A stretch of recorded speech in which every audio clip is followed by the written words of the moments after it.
L'associació Gent Gran en Marxa de Torelló ha canviat aquest estiu la seva junta directiva per començar una nova etapa a la tornada de les vacances d'estiu. Treballen propostes com el billar, la petanca, els cursos d'idiomes, ioga o la fotografia. Actualment l'entitat la formen uns 800 socis, majoritàriament de Torelló.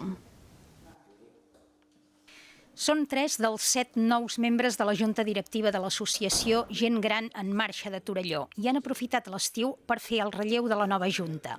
Ara ja tenen tot a punt per tornar a l'activitat. Ara estem en període de vacances, però abans de plegar, ja vàrem preparar tot el que començarà el mes de setembre. Pràcticament d'activitats són a prop de 30. Els seus predecessors feia anys que estaven al càrrec i buscaven un relleu. Alguns dels integrants de la nova directiva ja n'eren socis. Bé, jo fa relativament poc que soc usuària de les activitats d'aquí de la Junta, però sí que ja havia participat en diferents activitats.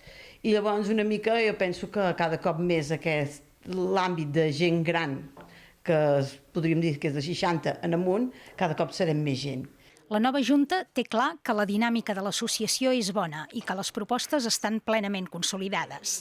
Dels idiomes funciona bastant, perquè fem català, francès, anglès, el patchwork, també hi ha activitats com per exemple el billar i la petanca que funciona molt, però en definitiva bastant totes tenen bona acceptació. Actualment l'entitat compta amb uns 800 socis que majoritàriament són de Torelló, però també n'hi ha de pobles del voltant.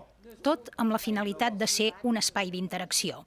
Pretenem que la gent també faci un cúmul de gent que es conegui, que pugui fer activitats conjuntes. Ja fora de les activitats que facin, que nosaltres programem, doncs que la gent també trobi punts de coneixença, que pugui continuar amb la seva autonomia i amb les seves relacions personals. Mentrestant, durant aquest estiu no han aturat l'activitat i aquest proper dimarts un grup de persones viatjarà a Àustria i al setembre un altre a Hongria.